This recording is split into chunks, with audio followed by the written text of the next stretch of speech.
السلام على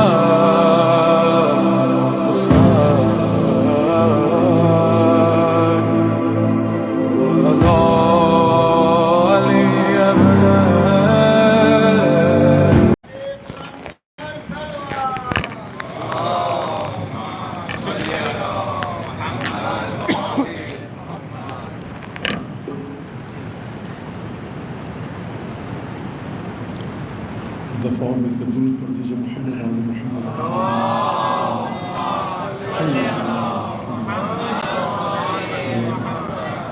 اعوذ باللہ من الشیطان الرجیم بسم اللہ الرحمن الرحیم الحمد للہ الذی جعل الحمد مفتاحا لذکرہ وسببا للمزید من فضلہ ودلیلا علی آلائہ وعظمتہ ثم الصلاة والسلام على عبده وامين وحيه وخاتم رسله سيدنا ومولانا بالقاسم محمد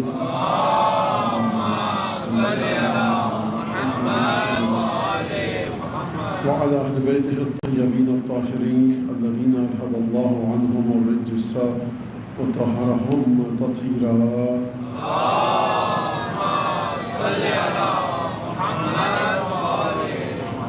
واللعن الدائم على أعدائهم أجمعين أما بعد فقد قال الله الحكيم في كتابه المجيد أعوذ بالله من الشيطان الرجيم إن ربك يخلق ما يشاء ويختار. ارشاد رب العزت قرآن مجید میں ہو رہا ہے کہ پروردگار اپنے حبیب سے گفتگو فرما رہا ہے اور یہ اعلان فرما رہا ہے کہ اے حبیب ہمارے پیغمبر آخری نبی تمہارا رب جس چیز کو جس انداز میں چاہتا ہے خلق کرتا ہے اور جس چیز کو جس انداز میں چاہتا ہے اختیار کرتا ہے مختار کرتا ہے. یعنی کیا مطلب مختار کرتا ہے؟ یعنی پروردگار عالم نے خلقت میں جس چیز کو جس طرح سے جس نیت اور جس مقصد سے خلق کیا ہے اسی مقصد کے لیے پروردگار عالم اس کو چنتا ہے. اور یہ اختیار الہی ہے جس کو آپ ایک اور لفظ کے ذریعے یاد کرتے ہیں المصطفیٰ. استفا اختیار کے ہی ایک معنی میں آتا ہے. یہ اگر آپ نے آیت کا ایک حد تک ترجمہ سمجھ لیا تو ظاہر سی بات ہے کہ اب جناب سیدہ کے سلسلے میں اور یہ آج اس سلسلے کی آخری مجلس ہے تو اس سلسلے میں اگر جناب سیدہ کی خلقت کے بارے میں دیکھا جائے کہ سیدہ کی خلقت کے بارے میں کس طرح سے احادیث نے گفتگو فرمائی ہے اور پھر اس کے بعد خود سیدہ کی خلقت کہ 3 پہلو ہیں. ایک پہلو کا تعلق ہے خود ولایت سے یعنی جناب امیر المومنین سے. دوسرا جو پہلو ہے سیدہ کی شخصیت کا اس کا تعلق ہے رسالت اور نبوت سے. اور تیسرا پہلو ہے سیدہ کی شخصیت کا تسلسل امامت سے. یعنی تینوں مقامات پر آپ کو جناب سیدہ کا ذکر اور اسم گرامی نظر آ رہا ہے. میں نے عرض کیا رسالت کے سلسلے میں کیا تعلق ہے, امامت کے سلسلے میں کیا تعلق ہے, اور امامت کے سلسلے کا تعلق تو گزر گیا. خود تسلسل امامت 2 باتیں ہیں, ایک امامت اور ایک تسلسل امامت. ایک امامت اور ایک امامت کا تسلسل یعنی کنٹینیوشن امامت کا, امامت کس طرح سے آگے بڑھے گی. یہ کوئی نئی بات نہیں کر رہا میں آپ کے سامنے. ہر شب جمعہ آپ اس بات کو پڑھتے بھی ہیں اور سنتے بھی ہیں کہ جب جبرائیل نے کہا تھا ومن تحت الکسا, پروردگار چادر کے نیچے کون ہے, تو آپ کیا جملہ پڑھتے ہیں وہاں حدیث کسا میں, ہم فاطمہ و ابوہا و بعلہا و بنوہا. اگر تعلق جناب سیدہ کا خلقت کے عنوان سے رسالت کے ساتھ نہ ہوتا, امامت کے ساتھ نہ ہوتا اور تسلسل امامت کے ساتھ نہ ہوتا تو پروردگار حدیث کسا کے اس جملے میں جو آپ ہر شب جمعہ کو پڑھتے ہیں مرکز قرار نہ پاتی ذات سیدہ. رسالت کا مطلب کیا, ہم فاطمہ تو و ابوہا, یہ ہو گئی رسالت. کون ہے, فاطمہ کے باپ, فاطمہ کے بابا ہیں. اور پھر کون ہے دوسرا اس چادر کے اندر, و بعلہا, شوہر. کون ہے شوہر, امیر المومنین, آغاز سلسلہ امامت. و بنوہا, بنوہا مطلب اولاد فاطمہ زہرا سلام اللہ علیہ کی, یعنی کون تھے, امام حسن امام حسین. تو لہٰذا اس جملے کو اگر آپ دیکھیں تو یہاں سے سیدہ سلام اللہ علیہ کی جو شخصیت ہے وہ اس شخصیت میں آپ کو 3 خصوصیات نظر آتی ہیں، یعنی کہ امامت، رسالت اور تسلسل امامت تینوں کا مرکز سیدہ کی ذات ہے۔ اب اگر اس بات کو ہم دیکھیں تو جو خلقت کے بارے میں روایت ہے ہمارے پاس جناب سیدہ کی، وہ مختلف روایات ہیں۔ خود اسم گرامی سیدہ، جیسا کہ چھٹے امام کی حدیث آپ کے سامنے ہے، ان لفاطمہ عند اللہ 9 اسماء، خدا کے علم میں فاطمہ کے 9 نام ہیں۔ یہ جو ہم یہاں پر گفتگو مسلسل ہو رہی ہے جناب سیدہ پر، اور شہر میں تمام مقامات پر جناب سیدہ کے سامنے گفتگو ہو رہی ہے، یہ بات میں کہتا چلوں، کیسے پتہ چلے کہ یہ گفتگو دل میں اتری کہ نہیں اتری؟ محبت حب سیدہ خون میں اس کی کوئی رمق آئی کہ نہیں آئی؟ بہت سی نشانیاں، اچھائیوں سے محبت ہونے لگے، اچھائیوں کو انجام دینے کا جی چاہنے لگے، عبادتوں کی طرف دل مائل ہونے لگے، برائیوں سے دل دور ہونے لگے، دنیاوی بکھیڑوں جھمیلوں سے آپ چاہیں کوئی راہ فرار اختیار کرنا، دل میں یہ خیال آئے۔ اور ایک سب سے بڑھ کر اہم چیز، اگر خلق خدا کے سلسلے میں ترحم کا جذبہ آیا ہے تو یہ شاید سب سے بڑی واضح دلیل ہے کہ سیدہ کی محبت خون میں وارد ہو رہی ہے، داخل ہو رہی ہے۔ کیوں؟ کیونکہ مرکز وجود سیدہ ختمی مرتبت کی ذات ہے، اور ختمی مرتبت کی ذات کا بہترین تعارف کیا ہے قرآن مجید میں؟ رحمت للعالمین۔ اگر ختمی مرتبت رحمت للعالمین ہے اور سیدہ کی شہادت میں بھی رحمت کا عنصر ہے، سیدہ کی زندگی میں رحمت کا عنصر ہے، سیدہ کی تمام کے تمام افعال، اعمال اور کردار میں رحمت کا عنصر ہے، تو اس کا مطلب یہ کہ اگر کوئی قلب سیدہ سے جڑے گا تو اس قلب میں ترحم آنا چاہیے۔ اگر ترحم نہیں آ رہا تو اس کا مطلب ہے صاحب کہ سے مجلس ہوئی، نشستن و گفتن و برخاستن، بیٹھے گفتگو ہوئی اور آپ نے ذکر سنا، ہم نے ذکر کیا اور قصہ لپٹ گیا۔ حتیٰ شہادت سیدہ میں رحمت کا عنصر ہے۔ کیوں؟ کیونکہ رسالت مآب نے اپنی رحلت سے پہلے، اپنی شہادت سے پہلے، جب امیر المومنین امام حسن، امام حسین اور جناب سیدہ کو بلایا تھا تو وہاں پر یہ وعدہ لیا تھا، جبرائیل اور اسرائیل اور اسرافیل اور میکائیل ملائکہ مقربین جب نازل ہوئے تھے تو رسالت مآب سے جبرائیل نے یہ کہا تھا کہ وعدہ لیجئے کہ آپ کے جانے کے بعد، روایت اصول کافی کتاب الحجت میں بڑی طویل روایت ہے، تقریباً اگر آپ A4 سائز کے صفحے پر، جو ہمارے یہاں بڑا پیج ہوتا ہے اس پہ بچے جانتے ہیں A4 سائز، تو اس کو دیکھیں اگر آپ، تو یہ تقریباً 4-5 صفحے کی روایت ہے اس حوالے سے۔ تو وہاں پر رسالت مآب نے یہ حکم دیا تھا، جبریل پیغام لے کر آئے تھے کہ علی، حسن، حسین اور سیدہ سے کہیے کہ آپ کے جانے کے بعد جو ظلم ہوں گے اس میں صبر کریں گے، روایت کے الفاظ ہیں صبر کریں گے۔ اور پھر جناب امیر المومنین سے جو وعدہ لیا گیا وہ یہ وعدہ لیا گیا تھا کہ اے علی، تم میرے بعد صبر کرو گے اور جب مجھ سے ملاقات کرو گے تو خدا اور میرے دشمنوں کی عداوت رکھ کر ملاقات کرو گے، اور میرے اور خدا کے ساتھ جو دوستی رکھتے ہیں ان کی محبت کے ساتھ ملاقات کرو گے۔ یہ کیا لفظ ہے؟ یہ وہی تولا اور تبرہ کا لفظ ہے، یعنی جناب امیر کو بھی حکم دیا جا رہا ہے کہ اسی تولے اور تبرے کے ساتھ رسول سے ملاقات کرنا۔ لہذا تولا اور تبرہ یہ معمولی چیز نہیں ہے۔ دیکھیے، دنیا کی بہترین قیمتی ترین چیز کو آپ کسی نابلد، اناڑی اور ناسمجھ نادان کے ہاتھوں میں دے دیجئے، برباد کر دے گا۔ تو تولا اور تبرہ اسی طرح سے نابلد اور ناوارد اور اناڑی قسم کے لوگوں کے ہاتھ میں آ گیا، اتنی بہترین چیز تھی، اس کو بڑی بری طرح سے مسخ کیا گیا۔ اس سے میرا کوئی کام نہیں ہے، جو آپ میرا کام ہے روایات اور اہل بیت نے جس طرح سے بیان فرمایا۔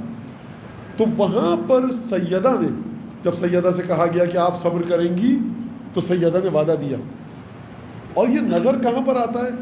جب جناب امیر المومنین کو اس بے احترامی اور گستاخی کے ساتھ مسجد میں لے کر جایا گیا تو سیدہ کو جلال آیا۔ سیدہ نے فرمایا، خلد ابن عمی وَإِلَّا لَأَكْشِفَنَّ رَأْسِي وَلَأَدْعُوَنَّ عَلَيْكُمْ، خدا کی قسم تم میرے چچا زاد بھائی کو چھوڑو، علی کو چھوڑو، ورنہ میں، یہ جملہ خود سیدہ کا اس لیے میں بیان کرنے کی جرات کر رہا ہوں اور اپنے الفاظ کے ساتھ بیان کر رہا ہوں تاکہ آپ کی سمجھ میں آ جائے۔ صحن بیت الشرف میں جاؤں گی اور اپنے سر سے چادر ہٹا کر پریشان کر کے اپنے سر کو خدا کی بارگاہ میں تمہارے لیے بد دعا کروں گی. واللہ لیست ناقۃ صالح باکرم منی عند اللہ یا باعز منی عند اللہ. خدا کی قسم ناقے کی اونٹنی مجھ سے زیادہ عزت نہیں رکھتی خدا کی بارگاہ میں. اگر ناقے کی اونٹنی کے پیر کاٹنے کی وجہ سے خدا نے مہلت نہیں دی اور آسمان سے پتھروں کا عذاب آیا, وہ ناقہ صالح تھا.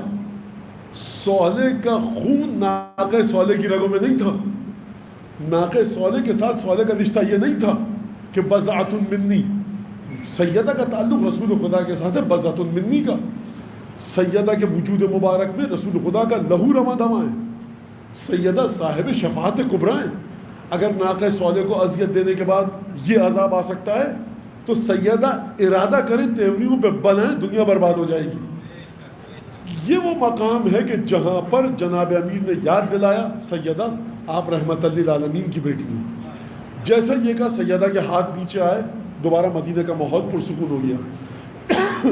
یہ بچوں کے ذہن میں سوال آئے گا کہ جناب امیر کے کہنے سے پہلے سیدہ کو یاد نہیں تھا کیا, اور سیدہ کو کیا کسی سبق کی ضرورت ہے, لیکچر کی, درس کی ضرورت ہے کہ جناب امیر یاد دلائیں.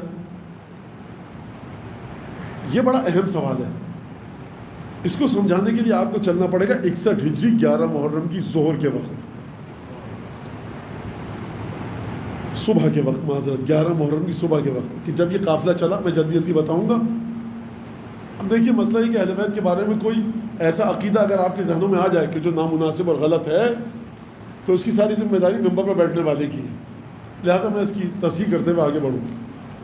جب جناب زینب نے دیکھا امام سجاد علیہ السلام کو کہ چہرے کا رنگ متغیر ہو گیا ہے اپنے عزیزوں کے لاشوں کو دیکھ کر, تو بی بی نے کیا فرمایا تھا کہ مالی ارا کا تجود بنفسک, کیا دیکھ رہی ہوں میں.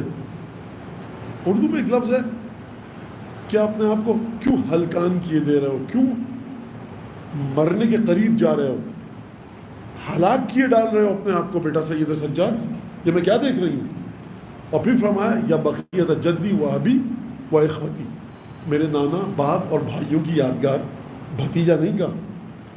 کہا کہ پھوپھی اماں آپ دیکھ رہی ہیں کہ اپنے نجس لاشوں کو انہوں نے دفنا دیا ہے اور بنو ہاشم کے جو سید الشہداء کے انسان ان کے لاشیں زمین پر اسی طرح سے پڑے ہوئے ہیں. تو جناب زینب نے وہاں پر کیا فرمایا تھا؟ جناب زینب نے فرمایا امام سجاد کو مخاطب کر کے کہ یہ وہ وعدہ ہے جو خدا نے تمہارے دادا, نانا, چچا اور باپ سے لیا تھا. گھبراؤ مت, یہاں پر حرم بنے گا, قبر بنے گی. وَيَنْصَبُونَ عَلَمًا لِقَبْرِ سَيِّدِ الشُّهَدَاء, اور یہاں پر چاہنے والے آ کر علم لگائیں گے, ایک جھنڈا, ایک پرچم لگائیں گے.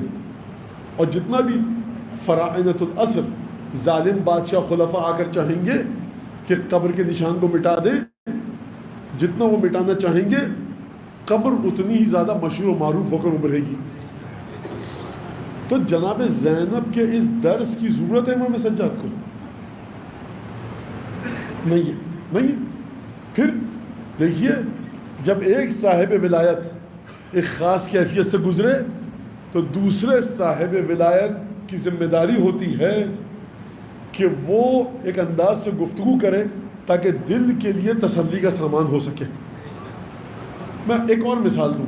جناب سیدہ نے فرمایا جناب امیر سے کہ مجھے دفن کرنے کے بعد آپ میری قبر پر بیٹھیے گا اور اب کتنی دیر تک مجھے نہیں پتا, قرآن ضرور پڑھیے گا اور ہمیشہ میری قبر پر آ کر قرآن پڑھیے گا. جناب سیدہ کو ضرورت ہے اس بات کی کہ کوئی قبر پر آ کے قرآن پڑھے تاکہ سیدہ کی قبر نورانی ہو, حاشا وکلا. جناب سیدہ کو اس بات کی خاکم بدہن نعوذ باللہ نماز وحشت قبر کی ضرورت ہے. یہ اور بات ہے کہ آپ کے نوحوں میں پڑھا جاتا ہے کہ جب تلقین پڑھا امام مجتبیٰ نے جناب ابیر کو, لکھنے والے نے کیسے لکھا, بیچارے نے محبت میں لکھا, میں کچھ نہیں کہہ رہا, لیکن یاد رکھیے یہ جو عجیب و غریب قسم کے اشعار ہیں خدا کے لیے, کس میں ہمت ہے جو علی بن ابی طالب کا شانہ ہلا کے گئے سنو اور سمجھو. کیا آپ اسی عہد پر ہیں جو امیر المومنین ہے, 1,23,999 انبیاء کی رسالت ٹکی ہی ولایت علی پر ہے. جو چھ خطابت میں نہیں کہہ رہا، یہ میں بات سن لیجیے، قرآن کی آیتیں موجود ہیں، احادیث موجود ہیں. تو یہ ہم کبھی کبھی بات کو ذرا غلط سے طرف چلی جاتی ہے بات. لہٰذا جناب امام سجاد کو جو بیان فرمایا، جناب سیدہ فرمانی میری خبر پہ آ کے قرآن پڑھیے گا. کیوں فرمایا؟ واضح ہے کہ صاحب ولایت اگر سیدہ ہیں، صاحب ولایت جناب امیر بھی ہیں، لیکن غم کی شدت اتنی ہے کہ کلیجہ اگر پھٹ بھی جائے تو کم ہے. اب جناب سیدہ کریں تو کیا کریں؟ جناب امیر کی تسلی کا، تعزیت کا، پرسے کا، دل کے سکون کا سامان کریں تو کیا کریں؟ ایک حکم لگا دیا جناب سیدہ نے کہ میری قبر پر آ کر قرآن پڑھیے گا. جب علی قرآن پڑھیں گے تو پھر جب علی قرآن پڑھیں گے تو قرآن سے بڑھ کر جناب امیر کے دل کی تسلی کا سامان نہیں ہو سکتا. لہٰذا اہل بیت کی چیزوں کو انہی کی سطح پر سمجھنے کی کوشش کیجیے. خوب جناب سیدہ نے فرمایا، بعض جگہ حدیثوں میں ملتا ہے کہ میت پر پہلی رات بڑی سخت ہوتی ہے، تو یا علی آپ آئیے گا. اس میں کوئی جھوٹ نہیں ہے، کوئی غلط نہیں ہے، میت پر پہلی رات سخت ہوتی ہے. یہ سیدہ کب کہہ رہی کہ میری پہلی رات بڑی کٹھن ہوگی؟ میت پر پہلی رات سخت ہوتی ہے. تو یہ جو آپ جملے سنتے ہیں، اس کو یعنی ہمیں خوشی یہ ہے کہ ہماری جب گھر کی خواتین مومنات جو چلی گئیں، اگر یہ سیدہ کی کنیزوں میں شامل ہیں تو صاحب سیدہ تشریف لائیں گی، شفاعت کروائیں گی اور انشاءاللہ کے فشار قبر لگیں گی. اور خود سیدہ کے بارے میں ہم یہ بات سوچیں جملوں کی ظاہری بندش اور معانی کو دیکھ کر، تو لہٰذا تعلیمات اور معارف اہل بیت کا سلسلہ بڑا عجیب و غریب ہے اور اس کو سمجھنا آسان نہیں ہے. لہٰذا جو خلقت کی بات ہو رہی تھی وہ جناب امیر، اور میں نے کہا شہادت بھی رحمت ہے، اس عنوان سے رحمت ہے کہ سیدہ نے شہید ہونا برداشت کیا بابا کے حکم کی وجہ سے. اگر سیدہ کے کاندھوں پر، سیدہ کے وجود پر رسالت مآب کا حکم نہ ہوتا کہ بٹیا صبر کرنا، ہاتھ اٹھنے کی دیر نہیں تھی، ارادہ ہوتا قلب مقدس میں، کس کی ہمت تھی کہ دروازے پہ دق الباب کر سکے. لہٰذا آپ سمجھیے کہ مشیت الہی کی بنیاد پر یہ ہستیاں چلتی ہیں. آپ امام حسین کی قسم دے کے بارش کی دعا کرتے ہیں، سید الشہداء کربلا میں پیاسے دنیا سے چلے گئے، اور لوگ اس کا مذاق بھی اڑاتے ہیں. پر تم اپنے امام کے ذریعے دعائیں مانگتے ہو، خود تمہارا امام پیاسا چلا گیا. امام پابند ہے مشیت الہی کا. ہم کو اس مشیت الہی میں داخل اور خارج ہونا امام کے صدقے میں. اگر امام ہم کو تعلیم دے رہے کہ فلاں مشکل پڑے ہمارے ذریعے دعا کرو، اس کا کوئی تعلق نہیں ہے سرکار اس بات سے کہ امام تو پیاسے چلے گئے، تم کو کیا پانی برسا کر دیں گے. تو ان باتوں کو خوب توجہ کیجئے.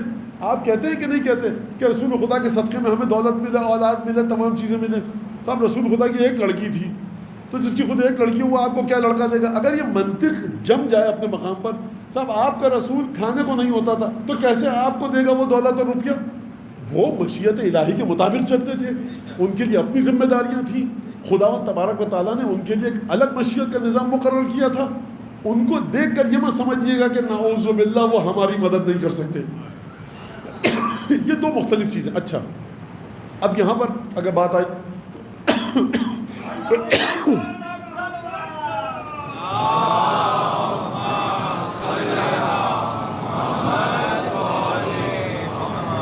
لہذا پہلا مرحلہ خلقت سیدہ کا، اور اسی خلقت کے مرحلے میں جو پہلا مرحلہ ہے خلقت سیدہ کا، جو مولانا نے حدیث بیان فرمائی جناب سیدہ کی خلقت کے بارے میں، اس میں رسالت بھی موجود ہے، اس میں امامت بھی موجود ہے، اور تسلسل امامت بھی اسی حدیث میں ہے.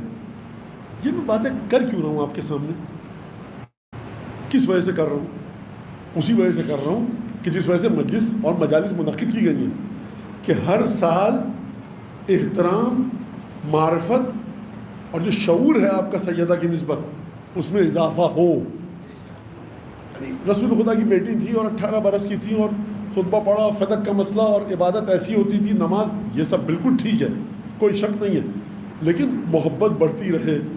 کیوں محبت بڑھتی رہے؟ میں نے آپ کے سامنے عرض کیا تھا ایک جملہ کہ المعروفین بتصدیقنا ایاکم، جامعہ کبیرہ میں آپ کا 10واں مولا کیا فرما رہا ہے، 10ویں امام آپ کے کیا فرما رہے ہیں کہ عالم غیب میں جتنی چیزیں ہیں عالم غیب جب بھی ہم کہتے ہیں اوپر کی طرف اشارہ کرتے ہیں، ورنہ جو بھی چیز ہم کو نظر نہیں آ رہی وہ سب کا سب عالم غیب ہے. اور بہرحال اشارہ ائمہ اور پیغمبر بھی آسمان کی طرف اشارہ کرتے تھے خدا کی رحمتوں کا ذکر کرتے ہوئے، اور اس کی وجہ علماء نے بیان فرمائی ہے. بہرحال تو یہ جو عالم غیب ہے سارا کا سارا، اس کے اندر آپ کیا کہتے ہیں زیادہ جامعہ کبیرہ پڑھتے وقت کہ ہم کو پہچانا گیا ہے، ہم کو، مجھ کو اور آپ کو پہچانا گیا ہے. کہاں پر؟ عالم غیب میں. کس کے ذریعے؟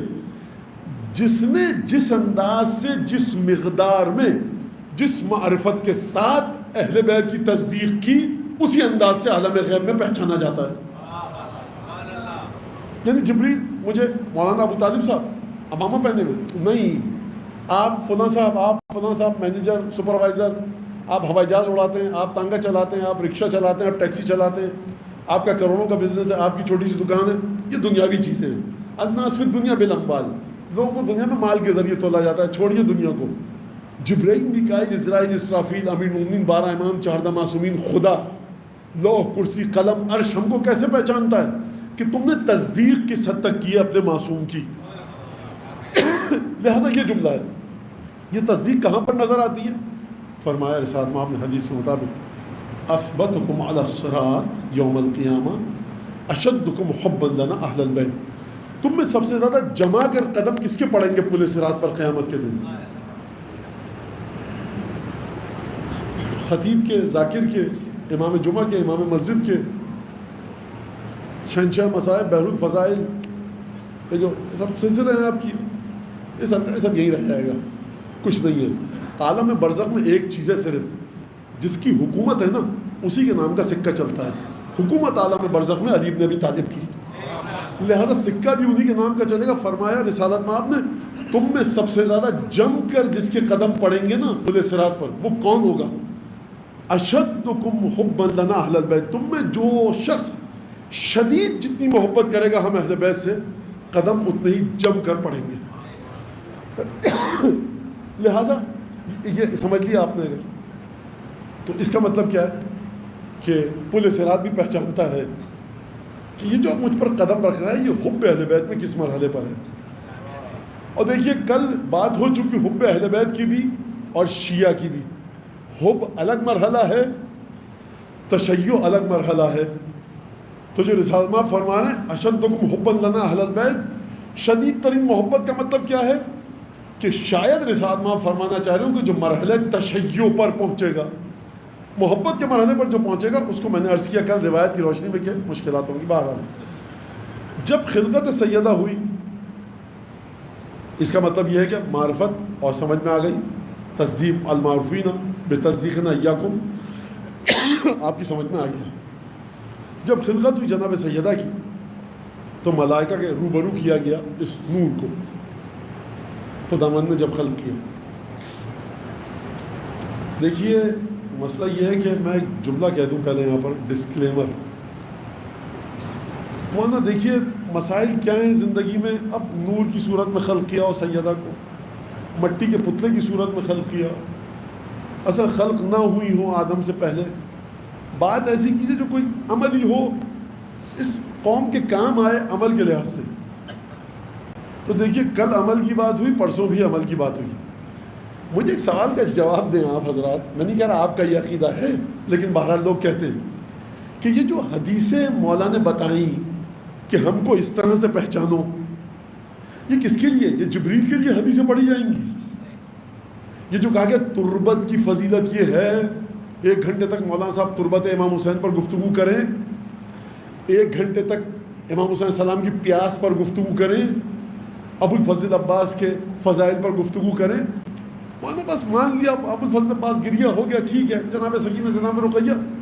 حضور ایک مسئلہ بڑا اہم ہے، اس حد تک فضائل بتائے جائیں، اتنا محبت اہل بیت کے بارے میں گفتگو کی جائے کہ جب انسان قبر میں اترے تو اس ایمان کو ساتھ لے کر جائے، اور اس کے سامنے قدر و قیمت سب سے زیادہ جو ہو وہ محبت اہل بیت کی ہو، مودت اہل بیت کی ہو. لہٰذا حدیث کے اندر بڑا باریک اور حساس جملہ ہے، من ماتا علی حب آل محمد، جس کو موت آئے محمد و آل محمد کی محبت پر. کس نے کہا ہے کہ ہم مودت کی بات کریں عمل کو چھوڑ دیجئے؟ یہ ہو نہیں سکتا کہ جہاں پر مودت آئے وہاں پر عمل نہ ہو. لہذا جب خدا نے خلق کیا جناب سیدہ کے نور کو تو ملائکہ کے روبرو کیا. خشعت ابصارہم، ملائکہ کی آنکھیں چندھیا گئیں. اردو کا ایک لفظ ہے چندھیا جانا. اس کا مطلب کیا ہے؟ اس کا مطلب یہ کہ آپ یہ ٹیوب لائٹس لگی ہوئی ہیں اور یہ سب قمقمے بجلی کے بلبس لگے ہوئے، ان کو آپ دیکھ لیجئے، دیکھ سکتے ہیں سب. ایک دفعہ آپ سورج کو دیکھتے ہیں، نہیں دیکھ سکتے، آپ کی آنکھیں چندھیا جاتی ہیں. یعنی کیا مطلب؟ بند ہو جاتی ہیں. تھوڑی دیر کے لیے آپ کو کچھ نظر نہیں آتا. یعنی وہ نور سورج کا اگر دوپہر کو پوری طرح سے بادلوں کے پیچھے نہ ہو، جب آپ اس کو دیکھیں تو اس نور میں اتنی شدت ہے کہ وہ آپ کی آنکھوں کے نور کو تھوڑی دیر کے لیے چھین لیتا ہے. اگر مسلسل دیکھتے رہیں آپ تو خدا نخواستہ نابینا بھی ہو سکتے ہیں. تو چندھیا گئی آنکھیں. ملائکہ نے پروردگار ما ھذا النور، ربنا پروردگار یہ کس کا نور ہے؟ کہا ھذا نور من نوری، یہ نور میرے نور سے اشتقاق ہوا ہے، نکل کر آیا ہے. اسکنتہ سمائی، میں نے اسے اپنے خاص آسمان میں رکھا ہے. اجعل ذلک النور فی صلب نبی من انبیائی، اس نور کو میں رکھوں گا. اب یہاں سے سیدہ کے وجود کی گستردگی، سیدہ کے وجود کا پھیلاؤ، سیدہ کے وجود کی برکت کا اعلان شروع ہو چکا حدیث کی روشنی میں. ابھی تک خلقت کی بات تھی، خدا تھا اور سیدہ. میں نہیں کہہ رہا کہ رسالت میں آپ دیکھیے جناب امیر نہیں تھے، یعنی حدیث کے اندر کہ جناب سیدہ کے بارے میں گفتگو فرما رہا خدا ملائکہ سے. کہا کہ اجعل ذالک النور، میں اس نور کو رکھوں گا فی صلب نبی من انبیائی، اپنے انبیاء جو میرے ہوں گے ان انبیاء میں سے ایک نبی کے صلب میں اس نور کو رکھوں گا. پروردگار تیرے تو 1,24,000 انبیاء ہوں گے، کس کے صلب میں رکھے گا؟ اس حدیث کے مطابق فرمایا پروردگار نے افضلہ علی جمیع الانبیاء، 1,24,000 میں سے اس کے صلب میں رکھوں گا جس کو میں فضیلت دوں گا تمام انبیاء پر.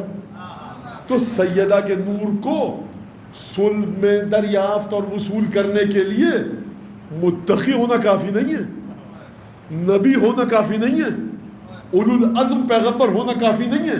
سید الانبیاء والمرسلین ہوگا تب سیدہ کا تحفہ ملے گا. یعنی آپ کے دل میں جو مودت سیدہ ہے تو خوش ہوئیے اس پر. یہ وہ تحفہ ہے جو انبیاء کو نہیں، اس کے لیے شرط کیا تھی؟ سید الانبیاء ہونا. افضلہ علی جمیع الانبیاء، اس کو میں برتری دوں گا تمام انبیاء پر، اس کے صلب میں یہ نور رکھوں گا. وَأُخْرِجُ مِنْ ذَلِكَ النُّورِ اولیائی، اور اسی نور میں سے میں خارج کروں گا، اسی نور میں سے میں اخراج کروں گا، اسی نور میں سے میں خلق کروں گا اوصیائی، ان ہستیوں کو جو میرے وسیع اور جانشین اور میرے خلیفہ ہوں گے. اخرج من ذالک النور، خدا کی زبان سمجھیے آپ، اسی نور میں سے نکالوں گا اپنے اوصیاء کو، اپنے اولیاء کو، اپنے خلفاء کو. یقومون بحقی، جو قیام کریں گے حق کے ساتھ، بعد انقطاع وحی، جب میری وحی کا سلسلہ منقطع ہو جائے گا تو اس کے بعد پھر وہ جو اس نور سے میں نکالوں گا اپنے اولیاء کو، وہ میرے حق کے سلسلے میں قیام کریں گے جب میری وحی منقطع ہو جائے گی. اب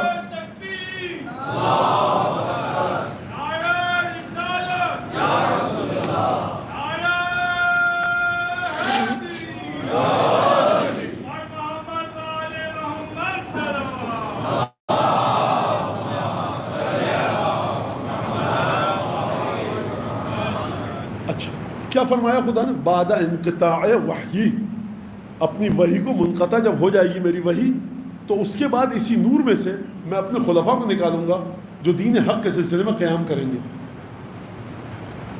اب یہاں سے سمجھ لیجیے ذرا وجود سیدہ کی ایک اور فضیلت. خدا نے فرمایا جب میری وحی منقطع ہو جائے گی تب یہ وحی کی حقیقت کیا ہے؟ رسالت میں آپ کو جب دفن کیا جناب امیر نے اور غسل دیا اور کفن دیا تو رسالت میں آپ کے میت اور جسد مطہر سے مخاطب ہو کر فرمایا یا رسول اللہ لقد انقطع بموتک ما لم ينقطع بموت احد، یا رسول اللہ آپ کی موت کے بعد وہ چیز منقطع ہو گئی جو کسی کی موت کے بعد منقطع نہیں ہوئی تھی، یعنی فرشتہ وہی لے کر نہیں آ سکتا۔ تو نور سیدہ کی قدر و منزلت یہ ہے کہ وہ پیغام جو اب کوئی لے کر نہیں آ سکتا، اولاد سیدہ کے ذریعے خدا اس پیغام کو زندہ کرے گا۔ عجیب بات ہے یہ واقعا۔ اور یہاں تک یہ بات فرمائی پروردگار عالم نے، یہ حدیث اب جہاں تک مجھے پڑھنی تھی میں نے پڑھ کر ختم کر دی۔ اب یہاں پر وجود جناب سیدہ کے سلسلے میں آپ ایک بات، بلکہ 2-3 باتیں اور سن لیجئے کہ مسلسل یہ کہا جاتا ہے، اور بچے بیٹھے ہیں ان کے ذہن میں یہ بات آنی چاہیے، جناب سیدہ کیا ہے؟ امام نہیں ہے، 12 اماموں میں نہیں ہے، رسولوں میں نہیں ہے، لیکن خلقت سیدہ کی جو حیثیت ہے اور جو فضیلت ہے وہ یہ رسالت سے تعلق یہ ہے کہ وجود رسول سے متصل ہوں گی، شرط یہ ہے کہ افضل ترین پیغمبر ہونا چاہیے۔ جب افضل ترین پیغمبر ہونا چاہیے تو یہاں پر رسول خدا کیا فرماتے ہوئے آپ کو نظر آ رہے ہیں؟ فاطمہ بضعۃ منی، میری حقیقت کا حصہ ہے۔ یہ حقیقت کا حصہ جناب سیدہ کیسے بنی؟ سوال ہے یہ، حقیقت رسالت کا حصہ کیسے بنی؟ واقعہ آپ کے سامنے اشارہ کروں گا، آپ سمجھ جائیں گے، مجھے بات کو آگے بڑھانا۔ وہ یہ معراج میں گئے،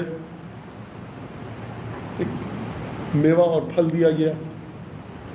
خود معراج کی داستان کیا ہے، کس طرح سے عالم غیب تک گئے، رسول خدا کو لقب کیا دیا گیا، وہ لقب ہمیشہ سے تھا، سبحان الذی اسری بعبدہ لیلا من المسجد الحرام، پاک ہے وہ ذات کہ جو ایک رات میں اپنے بندے کو لے کر آئی۔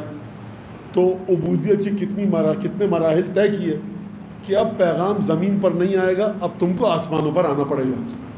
جب آسمانوں پر گئے، واقعہ آپ کے سامنے ہے، جنت کو دیکھا، جہنم کو دیکھا، انبیاء سے ملاقات کی، سدرۃ منتہا پہ گئے، وہ تمام کے تمام واقعات آپ کے سامنے ہیں۔ اس کے بعد نبی کریم فرماتے ہیں کہ مجھے ایک تحفہ دیا گیا کہ کیونکہ سیدہ کی تشریف فرمائی اور تشریف آوری کا موقع ہے، لہٰذا اس تشریف آوری اور تشریف فرمائی اور وجود سیدہ کیونکہ عالم قدس سے نازل ہوگا آپ کے وجود کے صدقے میں، لہٰذا یہ پھل آپ تناول فرمائیے۔ نبی کریم نے اس پھل کو سونگا اور اس پھل کو تناول کیا۔ فرماتے ہیں نبی کریم کہ جب بھی میں سیدہ کی خوشبو کو سونگتا ہوں مجھے جنت کی خوشبو آتی ہے۔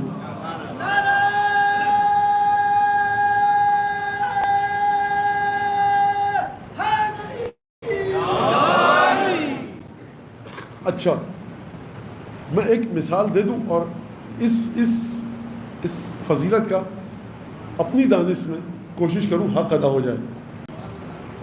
جب ایک چیز اپنی حالتیں بدلتی ہے تو اس کی اصلی حالت ختم ہو جاتی ہے کہ نہیں؟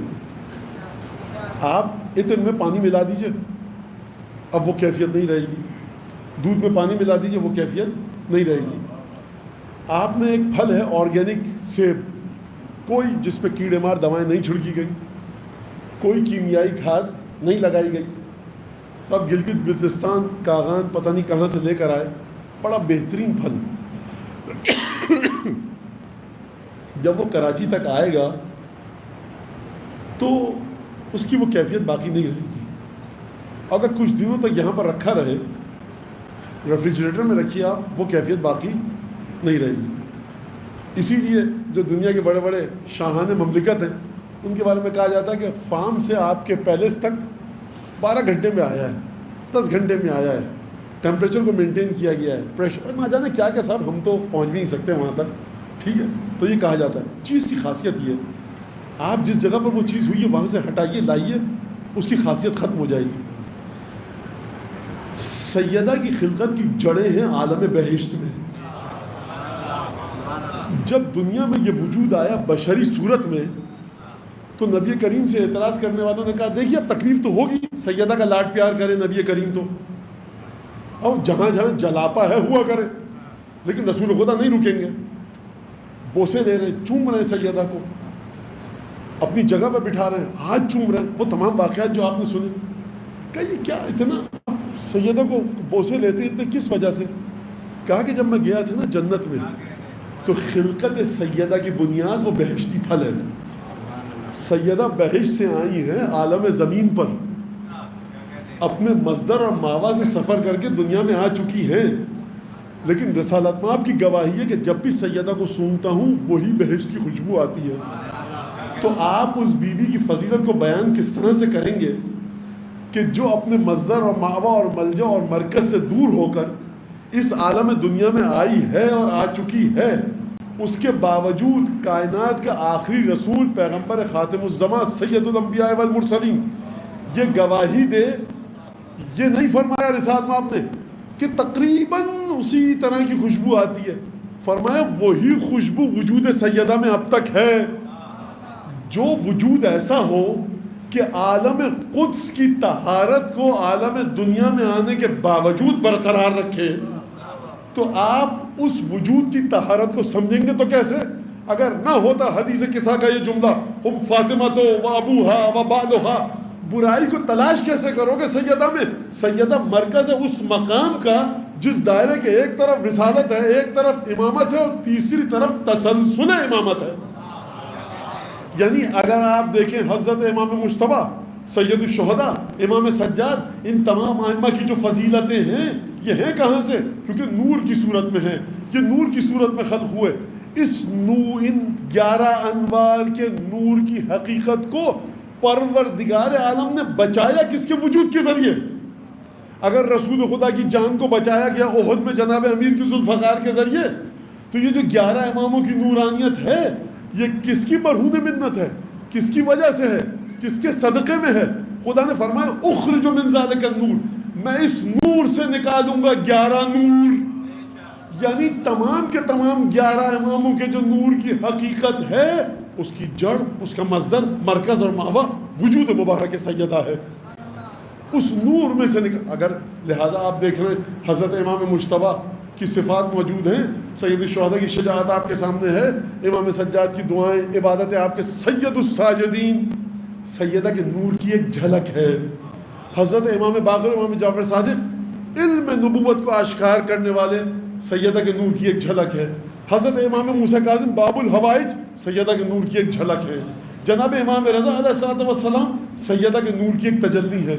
تو جس بی بی کا وجود اس طرح سے ہو کہ وہ مرکز قرار پائے امامت اور رسالت اور تسلسل امامت کا، تو سرکار آپ اگر پھر اس کے بعد امام صادق علیہ السلام اگر یہ فرمائیں المجہولۃ قدراً، سیدہ وہ ہیں کہ جن کی قدر و منزلت کو کوئی نہیں پہچان سکتا. مولانا یہ تو آپ ابھی بات کر رہے تھے تو یہ تو سمجھا تو دیا کہ منزلت کیا ہے، فضائل کیا ہیں. تو یہی نکتہ ہے بڑا پیچیدہ کہ ان تمام چیزوں کو سننے اور سمجھنے کے باوجود بھی امام جعفر صادق علیہ السلام کا جملہ زندہ ہے اپنے مقام پر، المجہولۃ قدراً، کہ کوئی نہیں سمجھ سکتا کس مقام پر ہے. اچھا ایک اور میں جملہ اضافہ کر دوں اس المجہولۃ قدراً میں کہ نہ رسول ہے نہ امام ہے، لیکن اس کے باوجود حقیقت محمدی کا جز ہیں اور امیر المومنین شاہ ولایت پناہ کے ہم پلہ ہیں. اس کے اوپر ذرا سی میں مزید گفتگو آپ کے سامنے پیش کروں. کوئی ہستی، کوئی ذات کیسے کسی کے ہم پلہ ہو سکتی ہے؟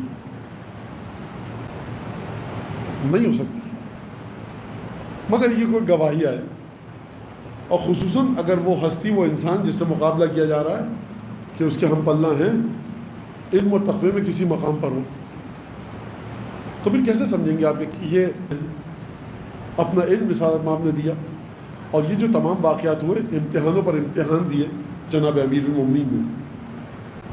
لیکن جب یہ جملہ آتا ہے ہمارے سامنے رسالت مآب کا کہ لولا علی لما کان لفاطمہ کفو، اگر علی نہ ہوتے تو فاطمہ کا کوئی ہم پلہ نہ ہوتا.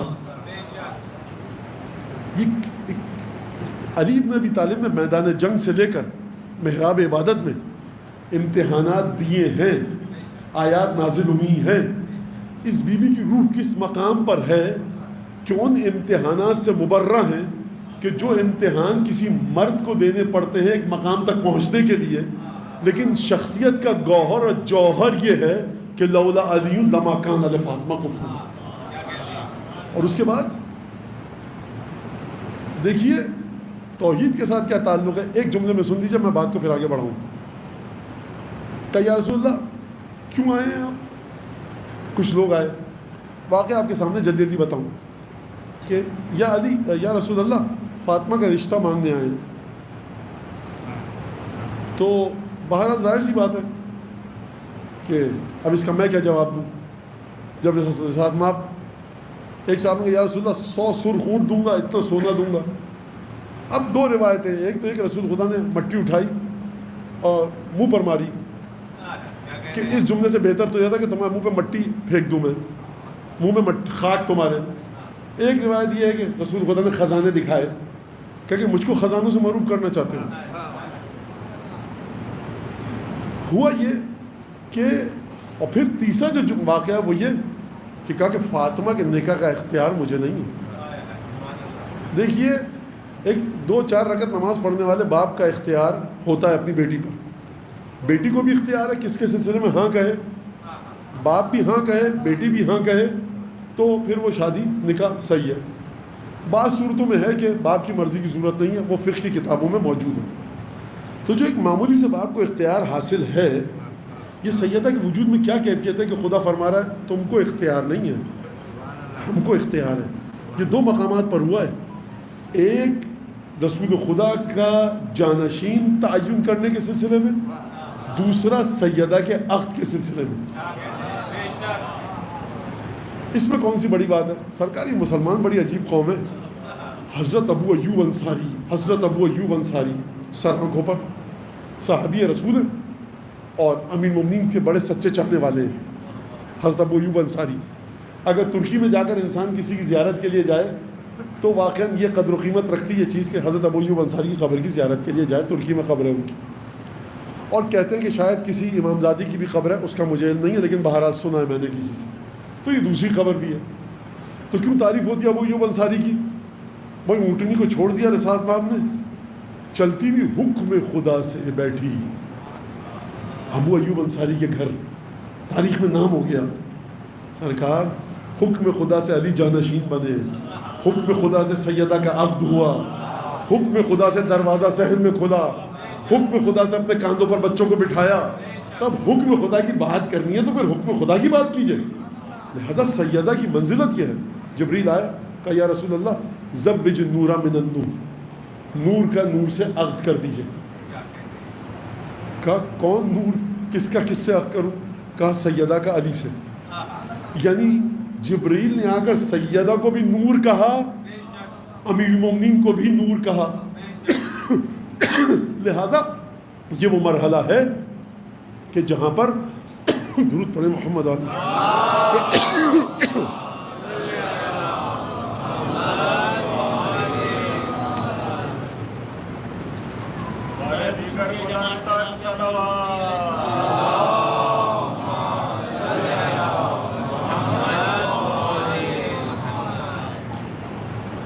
تو یہ وہ مرحلہ ہے کہ جہاں پر نور کا نور سے عقد کیجئے. تو ہم پلہ امامت ہیں, یعنی روح سیدہ اس مقام پر ہے کہ جس مقام پر جناب امیر ہیں. مطلب یہ کیسے ہو گیا؟ یہ تو کچھ سمجھ میں نہیں آئی بات. جناب امیر نے تلواریں چلائی ہیں, شب ہجرت بستر پر سوئے ہیں, پتھر کھائے ہیں, تیر کھائے ہیں, نیزوں کے زخم برداشت کیے ہیں, تلواروں کے گھاؤ برداشت کیے. سیدہ تو بیت الشرف میں تھی. عبادت بڑی بہترین ہے, صدقہ خیرات بہترین ہے, لیکن یہ برابر کیسے ہو سکتا ہے مسئلہ؟ تو پہلی بات تو آپ سن لیجئے کہ جب ہم ائمہ کے فضائل کی بات کرتے ہیں تو اس بنیاد پر نہیں کرتے کہ کیونکہ ائمہ نے عبادتیں بڑی کی اس لیے درجے بہت بلند ملے. بہت حساس منزل فکر ہے, اس کو غور سے سنیے گا. اگر عبادتوں کی بنیاد پر امام کو ہمیشہ بچے کہتے ہیں جملہ ناٹ نیسسریلی, یہ بچوں سے سیکھا, مجھے اتنا کچھ آتا جاتا نہیں ہے, یہ بچے جو بیٹھے ان کے لیے کہہ رہا ہوں. ضروری نہیں ہے کہ آپ کو عبادتوں کی بنیاد پر ملے. خدا کبھی نیت کی تیاری دیکھ کر تحفے دے دیتا ہے. قرآن سے چلتے ہیں, ابراہیم اپنے بیٹے کا گلا کاٹ دو, ابراہیم لے کر چلے, کیا گلا کٹا؟ نہیں کٹا. پروردگار تو نے امتحان کو ملتوی کر دیا. جنت سے مینڈھا بھیج دیا، دمبا آ گیا، دمبے کا گلا کٹا، جب پٹی کھول کر دیکھا تو اسماعیل جو کہ توں. اگر اسماعیل کا گلا کٹ چکا ہوتا اور خون بہ رہا ہوتا، مر جاتے اسماعیل کے؟ نہیں مرتے، موت آ جاتی. باپ کے دل پر جو گزرتی، باپ صبر کرتا، پھر درجات ملتے. پٹی کھولی، بیٹا جوں کا تو دمبا مر چکا ہے. آواز آئی قد صدقت الرؤیا ان ھذا لہو البلاء المبین انا کذالک نجزی المحسنین. نیک لوگوں کو ہم اسی طرح سے جزا دیتے ہیں. پروردگار نیکی مکمل نہیں ہوئی، ناقص ہے، جواب آئے گا ہم نے قلب کو دیکھ کر یہ فیصلہ کیا. اگر ہمیشہ عمل کے اوپر بات ہوتی تو وہ جو بی بی خانہ کعبہ کے گرد طواف کاٹ رہی تھی اور چکر کاٹ رہی تھی، ایک دفعہ رکی، ولادت کا وقت نزدیک آیا، کہا پروردگار بحق جدی ابراہیم و بحق ابی اسماعیل، پروردگار تجھے میرے جد، میرے دادا پردادا ابراہیم کا واسطہ، میرے بابا اسماعیل کا واسطہ، اور پروردگار تجھے اس بچے کا واسطہ جو اب دنیا میں آئے گا. یہ بچہ جب دنیا میں آیا ہی نہیں ہے تو صاحب خاک نماز اور خاک روزہ.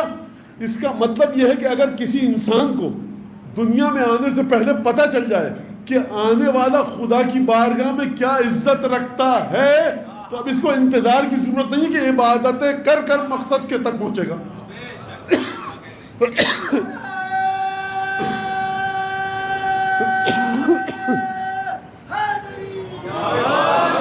دوسری مثال قرآن سے آپ کو بتا دوں. مریم یہ کہاں سے لڑکا لے آئی؟ ماں کان ابو کے مناسب ماں کان تم کے بقیہ، یا اخت ہارون اچھے خاندان کی تھی، 10-12-15 سال سے تم بیت المقدس میں خدمت کر رہی تھی. زکریا تمہارے خالو، نبوت کا گھرانہ، یہ کیا کیا؟ بچے کی جانب اشارہ کیا. ابھی عیسیٰ نے نمازیں نہیں پڑھی ہیں، فرما رہے انی عبداللہ آتانی، پوری آیت ہے آپ کو یاد ہے، آتانی الکتاب وجعلنی نبیا وجعلنی مبارکا اینما کنت واوصانی بالصلاۃ والزکاۃ ما دمت حیا. عجیب جملہ. وبرا بوالدتی ولم یجعلنی جبارا شقیا. تو اگر آپ کا قانون یہ ہے کہ جب تک عبادت نہیں کریں گے کچھ بات بنے گی نہیں، تو یہ خدا کو سکھا دیجیے ذرا جا کر. ابھی جھولے میں ہیں اور جناب عیسیٰ یہ بیان فرما رہے ہیں. اچھا اس سے پہلے آگے چلوں، آدم کو خلق کیا 4000 برس 6000 برس جناب ابلیس نے عبادت کی ہے حضور، تبھی تو وہ اکڑ کے آیا، کہا کہ ابھی بنایا ہے پتلا مٹی کا، سجدے میں گر جاؤ. پروردگار میری خلقت اس سے افضل، میری عبادت اس سے افضل. تو مسئلہ عقائد کے اندر عنایت الہیہ کا ہے. اگر خدا نے بتا دیا کہ یہ جو بچہ 6 برس کا ہے، محمد ابن علی التقی الجواد، یہ جو 6 برس کا بچہ ہے 12واں امام تمہارا، یہ جو علی ابن محمد ابن نقی الہادی امام علی نقی علیہ السلام 8 برس کے امام ہیں، 3 امام آپ کے بچپنے میں امام بنے. دیکھیے امیر المومنین امام حسن امام حسین کو چھوڑ کر ان تینوں ہستیوں کی امامت پر گفتگو بالکل الگ ہے. اور امام محمد تقی، امام علی نقی اور امام زمانہ، یہ 3 امام بھی الگ گفتگو ہے. 6 اماموں کو ہٹا کر بقیہ 6 اماموں کی امامت ذرا مختلف انداز سے آغاز ہوا. میں امام حسن امام حسین امیر المومنین کی امامت پر گفتگو نہیں کر رہا اس وقت. امام علی نقی، امام محمد تقی اور حضرت حجت ہمارے اور آپ کے زمانے کے امام صلوات اللہ وسلام علیہ.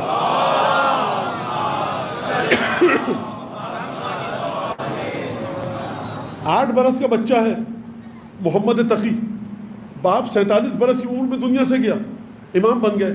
دیکھیے وہ پہلے عبادتیں تو کریں، محمد تقی کچھ تہجد پڑھتے ہوئے دیکھیں، قرآن ختم کرتے ہوئے دیکھیں، حج کرنے دیجئے، پتہ تو چلے تقویٰ کتنا ہے. میاں یہاں پر بات اختیار الہی کی ہے، عبادت کا ذکر یہاں مت کرو. مولانا کیا ہمارے ائمہ عبادت نہیں کرتے تھے؟ سرکار عبادت ہے ہی ان کے گھر کی. بات یہ نہیں ہو رہی، بات یہ ہو رہی ہے اختیار جب خداوند تبارک و تعالیٰ فرماتا ہے. لہٰذا پروردگار عالم نے جو ہم پلہ قرار دیا جناب سیدہ کو جناب امیر کے، تو اب حیات سیدہ میں، سیدہ کی سیرت میں، سیدہ کی زندگی میں ان مراحل کو مت ڈھونڈیے کہ جو علی بن ابی طالب کی زندگی میں گزرے، نہیں ڈھونڈ پائیں گے. غیب کی صورت میں حقیقت سیدہ ہے، غیب کی صورت میں باقی رہے گی. اختیار الہی کی بات ہے، انتخاب الہی کی بات ہے. لہٰذا یہاں سے ایک توحید کا مرحلہ کیسے؟ اس انداز سے کہ سیدہ کے عقد کا تم کو اختیار نہیں ہے زمین پر.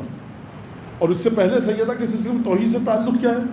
وہ تعلق یہ خداوند تبارک و تعالیٰ کی ذات سے کہ خداوند تبارک و تعالیٰ نے، اللہ رب العزت نے عالم غیب میں بلا کر سیدہ کا تحفہ دیا. یعنی تحفہ وہاں ملے گا جو عالم قدس ہے، جو عالم ربوبیت ہے، جو عالم غیب ہے، جو عالم طہارت ہے. کیونکہ بنیاد خلقت سیدہ عالم غیب ہے، صفات سیدہ کی عالم غیب ہے. اس لیے چھٹے امام نے فرمایا انا انزلناہ فی لیلۃ القدر. کہ ہم نے رسول اللہ کیا مطلب کہ اس سے مراد تعویل میں سیدہ ہے. جو درک کر لے لیلۃ القدر کو، اس کا مطلب ہے کہ وہ سمجھ گیا جناب سیدہ کو. جس طرح سے لیلۃ القدر کی حقیقتوں پر پردہ ہے، اسی طرح سے وجود سیدہ کے اوپر پردہ ہے. درود پڑھیے بلند آواز سے سیدہ کی بات.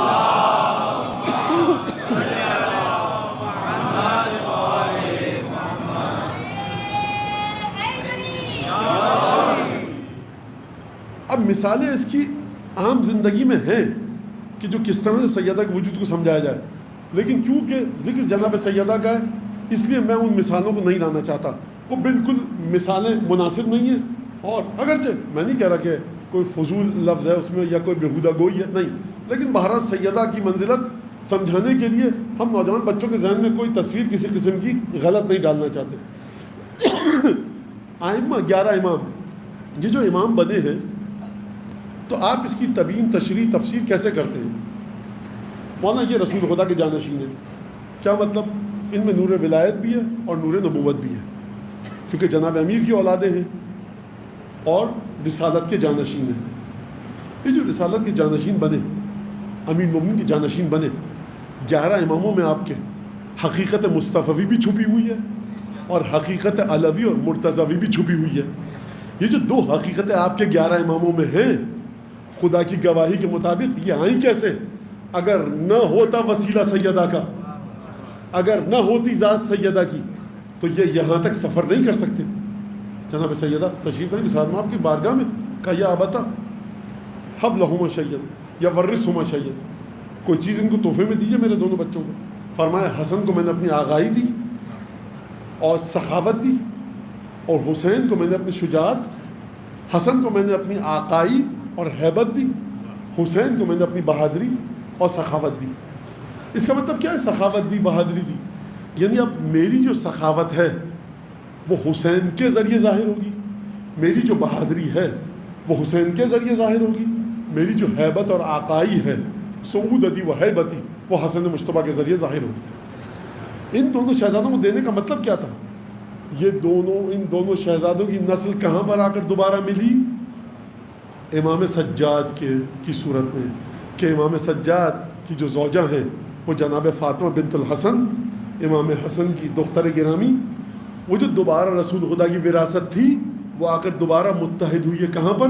امام سجاد کے امام محمد باقر علیہ الصلوۃ والسلام.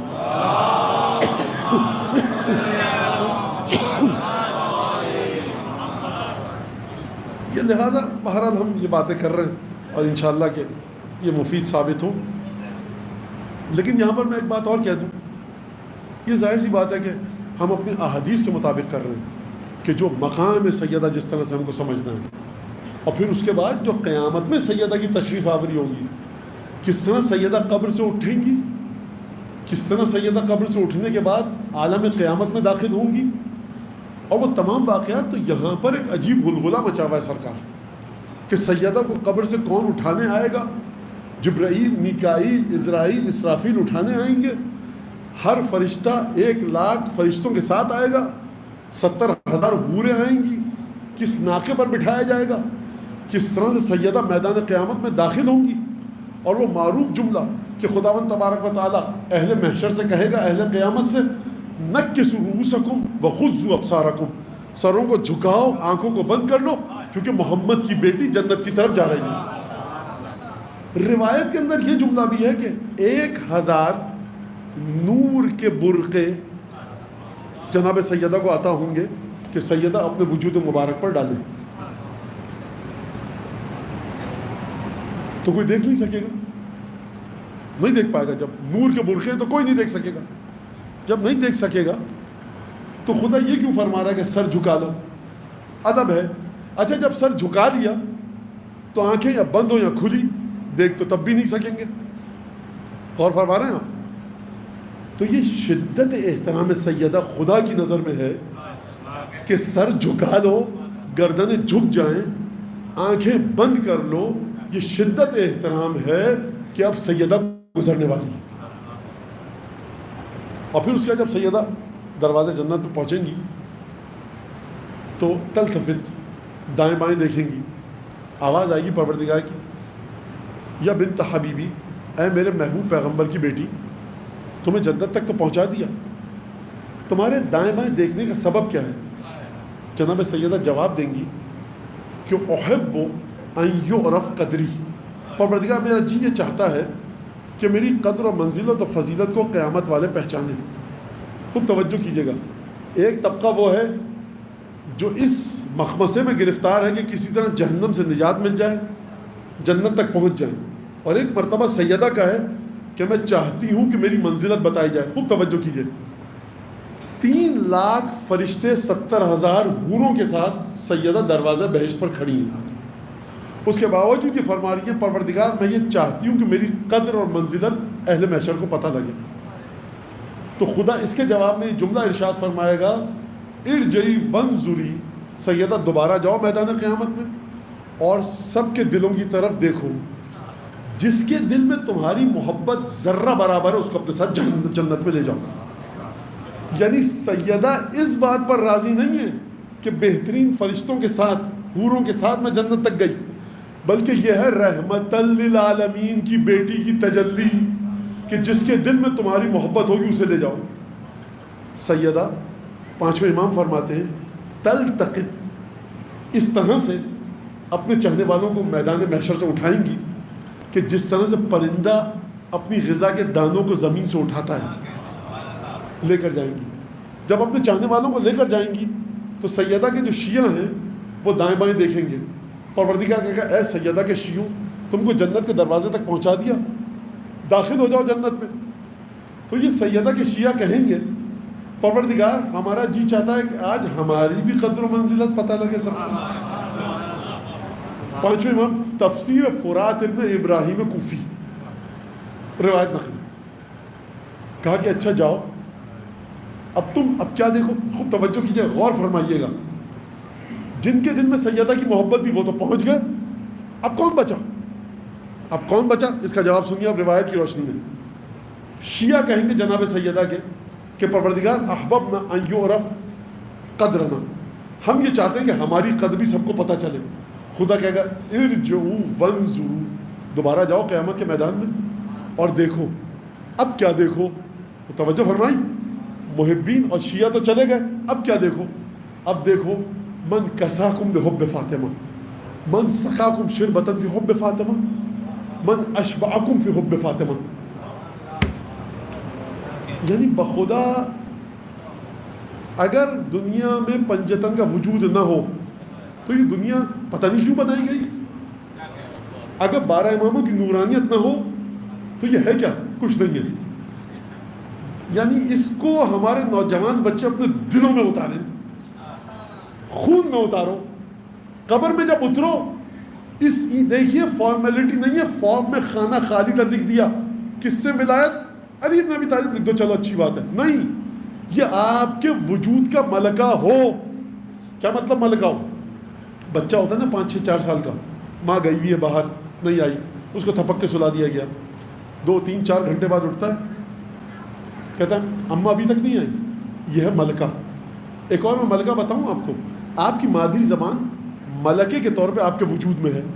جب بھی تکلیف ہوتی ہے مادری زبان میں کوئی جملہ نکلے گا، آپ اپنی مادری زبان میں جا کر گفتگو کرتے ہیں اپنی ماں سے، اپنے باپ سے. اس کے لیے آپ کو پروردگار اپنی مادری زبان میں گفتگو شروع کر رہا ہوں قربت اللہ، اب میری زبان کو مادری زبان کے ساتھ ہلا نہیں کہتے. اس انداز سے ان بلٹ ہے، اس انداز سے یہ چیز آپ کے وجود میں ہے کہ آپ جب چاہیں فوراً مادری زبان میں اپنی گفتگو کرتے ہیں. اسے کہتے ہیں ملکہ. اگر پتیلی گرم میں کھول رہی ہے، جیسے ہی ہاتھ چھوئے گا آپ کا، آپ سی کر کے ہٹا لیں گے. جیسے ہی شدید گرمی میں آپ کو اچھا ٹھنڈا خوشگوار پانی ملے گا، کیا مولانا پانی پلایا آپ کو. ٹھٹرا دینے والی سردی میں کھولتی ہوئی گرم لذیذ چائے کافی ملے آپ کو، کہ مولانا سکون آ گیا. یہ ہے ملکہ. یعنی کیا مطلب؟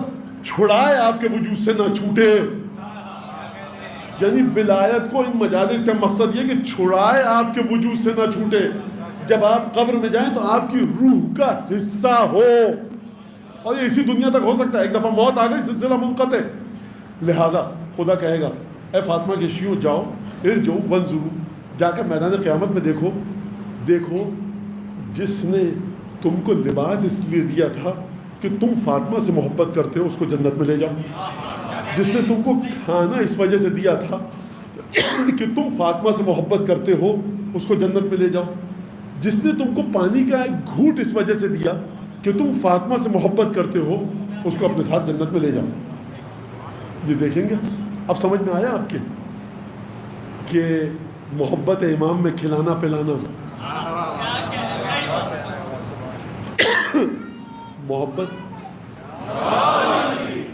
محبت امام میں کھانا پلانا ضروری نہیں صرف مجلس میں ہو، جہاں پر پتہ چلے کہ فلاں جگہ پر ایک مولا کا چاہنے والا خانوادہ ہے، مشکل میں ہے، دل تڑپ جائے، کیونکہ فاطمہ زہرا کا گھر ذکر ہوتا ہے اس گھر میں۔ میں آپ کو دیکھیے، یہ مجھے ذرا سا برداشت کیجیے، اب آخری مجلس ہے، میں باہر آتا، شخص آتا ہے چھٹے امام کی خدمت میں، کہتے ہیں یا ابن رسول اللہ عندنا خادمہ وہی لا تعرف ما نحن علیہ، ہمیں بس چھٹے امام اے جعفر صادق یا ابن رسول اللہ، ہمارے گھر میں ایک نوکرانی ہے، اس کو ہمارے عقائد نہیں پتہ۔ غور فرما رہے ہیں، چھٹے امام کے پاس آ رہا ہے، اس کو نہیں پتا کہ ہم آپ کے شیعہ ہیں۔ گھر میں ایک کام ہوتا تھا اس راوی کے گھر میں، کہا کہ لیکن جب ذکر آتا ہے آپ کے جد کا اور آپ کے آباء و اجداد کے مصائب کا تو ہم گریہ کرتے ہیں۔ تو یہ خادمہ دیکھ چکی ہے کہ جب آپ کے آباء و اجداد کا ذکر آتا ہے ہم گریہ کرتے ہیں، تو جب یہ کوئی غلطی کرتی ہے اور ہم اس سے پوچھتے تم نے غلطی تو نہیں کی، تو یہ قسم کھاتی ہے، کہتی ہے لا وبحق الذی من اذا ذکرتم بکیتم، قسم کھاتی ہوں اس کی کہ جب تم جس کا نام کا ذکر کرتے ہو تو تم سب گھر والے مل کے روتے ہو نا، اسی کی قسم کھا رہی ہوں میں نے یہ کام نہیں کیا۔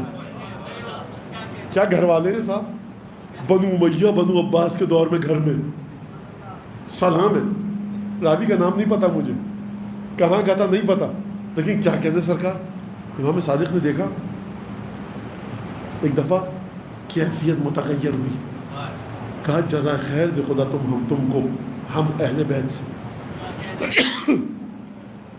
اگر بچے کو یہ سکھا دو نا تم اپنے کہ جب نام آئے سید الشہداء کا بچے کے دل میں طوفان اٹھے، سیدہ کا نام آئے بچے کے دل میں طوفان اٹھے، شب عاشور ہو بچے کا جی مچلے عزاداری کے لیے، غیب سے امام صادق کی آواز آئے گی خدا تم کو ہم اہل بیت سے اجر جزیل عطا فرمائے۔ ایک درود پڑھیے محمد علیہ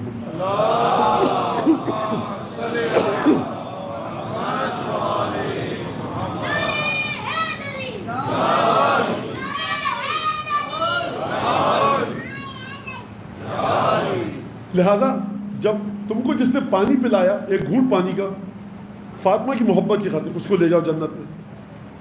اب نوجوان بچے رک جائیں، نوجوان بچوں کے ساتھ مسئلہ یہ ہے کہ یہ موسمیاتی ہوتے ہیں۔ جب محرم سفر آیا، مولانا یہ سوال وہ سوال وہ، محرم سفر گزر گیا، سوال سارے ختم ہو گئے۔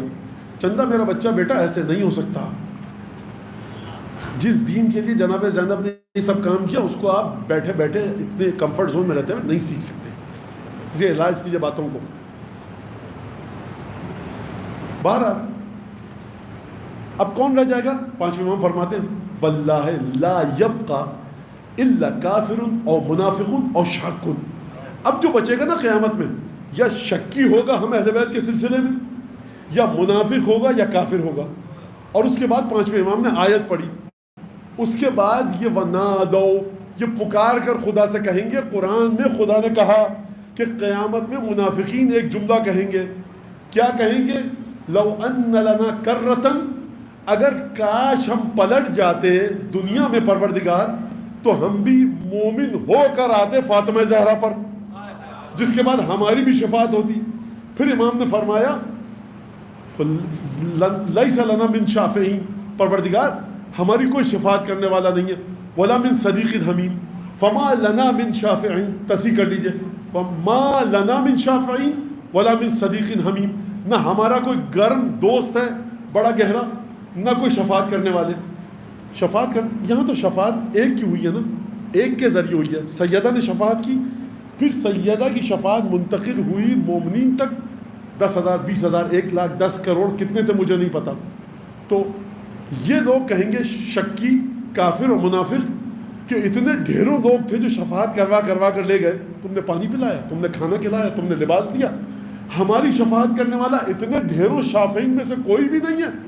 تو پروردگار کی آواز آئے گی. امام فرماتے ہیں قرآن کی آیت کے اندر موجود ہے کہ اگر منعوا ما طلبوا، یہ قرآن کی آیت ہے، یہ امام کا جملہ ہے، ان کو روک دیا گیا اس چیز سے جو انہوں نے طلب کی. وَلَوْ رُدُّوا، اگر ان کو دنیا میں بھیج دیا جائے، لَعَادُوا لِمَا نُهُوا عَنْهُ، یہ پھر وہی حرکت کریں گے جو دنیا میں کر کے آئے.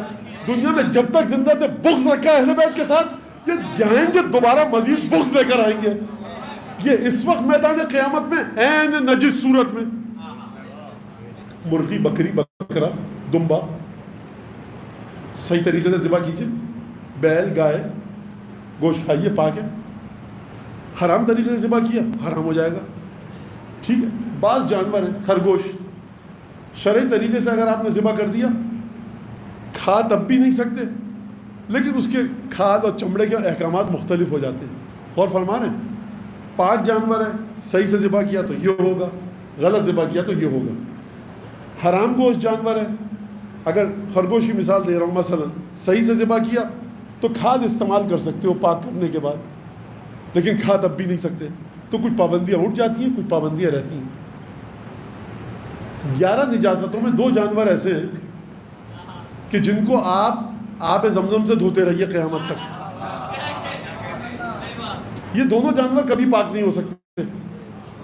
ایک کتا، ایک سور ہے، نہیں ہو سکتے. تو جو عین نجاست ہوگی وہ کبھی پاک نہیں ہو سکتی. خدا فرما رہا ہے دنیا میں بھی بھیج دو ان کو، جب یہ آئیں گے تب بھی جوں کے تو ہی آئیں گے. لہٰذا آپ نے غور فرمایا، محبت اہل بیت انسان کی حقیقت کو تبدیل کر دیتی ہے. یہ جو شاک تھے، منافق تھے، کافر تھے، ان کی 4 آنکھیں، 8 پیر ہیں، 3 ہاتھ ہیں، 15 انگلیاں، یہ آپ کی میری طرح کے انسان ہیں. فرق کہاں پر ہے؟ فرق ہے اس روح میں، اس حقیقت میں. عالم غیب میں ان کے وجود میں اتنی پاکیزگی تھی کہ انہوں نے سیدہ کی محبت کی خاطر جو کھانا کھلایا تو وہاں پر نور بن کے دکھا، یہ جنت میں لے کے چلے گئے. یہ جب دنیا میں تھے تو بغض اہل بیت میں اتنی نجاست بھری کہ اب اس کا کوئی مداوع اور علاج نہیں ہو سکتا. لہٰذا وہاں پر یہ فرمایا جائے گا. اور اس سے پہلے یہ جو روایت میں نے آپ کے سامنے پڑھی، بڑی مختصر کر کے، خداوند تبارک و تعالیٰ امام حسن، امام حسین، امیر المومنین اور رسالت مآب سے پوچھے گا، لمن الکرم اليوم، اے رسول، اے حبیب خدا، اے محمد مصطفیٰ، علی، حسن، حسین، بتاؤ آج کرم کا مالک کون ہے؟ یہ چاروں ہستیاں کہیں گی للہ الواحد القہار. قرآن کی آیت ہے، یہ قرآن میں آیت ہے، قرآن میں کہنے والے کا نام نہیں ہے، اس روایت نے بتایا کون کہے گا. تو یہ چاروں ہستیاں یک زبان ہو کر کہیں گی، پروردگار کرم تیرے پاس ہے، وحدہ لا شریک تیری ذات ہے. خدا ان چاروں سے کیوں پوچھ رہا ہے؟ آدم سے لے کر عیسیٰ تک سب ہیں، ان سے پوچھے.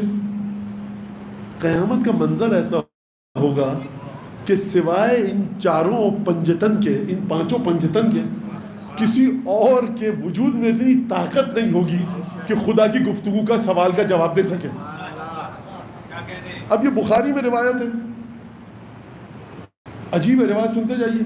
فرمایا جناب امین، انا اول من یشرب بین یدی الرحمن للخصومہ، قیامت میں سب سے پہلے واحد انسان، پوری حدیثوں کو کھنگال ڈالیے، سب سے پہلے جو خداوند تبارک و تعالیٰ کی بارگاہ کے سامنے بیٹھ کر کہے گا پروردگار سب سے پہلے میرے دشمنوں کا فیصلہ کر، وہ کون ہوگا؟ جناب امیر المومنین فرمائیں گے. یعنی ربوبیت اگر فیصلہ کرنے کے لیے رکی ہوئی ہے علی کے انتظار میں، رحمت الہی اگر رکی ہوئی ہے سیدہ کے انتظار میں، کرم الہی اگر رکا ہوا ہے پنجتن کے انتظار میں، تو سرکار اگر میں یہ کہوں کہ قیامت میں نام خدا کا ہے، حقیقت پنجتن کی حکومت ہے، تو کون سی غلط بات کہی؟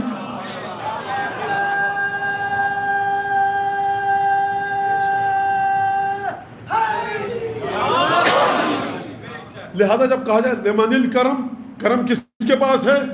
یہ چاروں ہستیاں کے پروردگار کرم کا مالک تو ہے.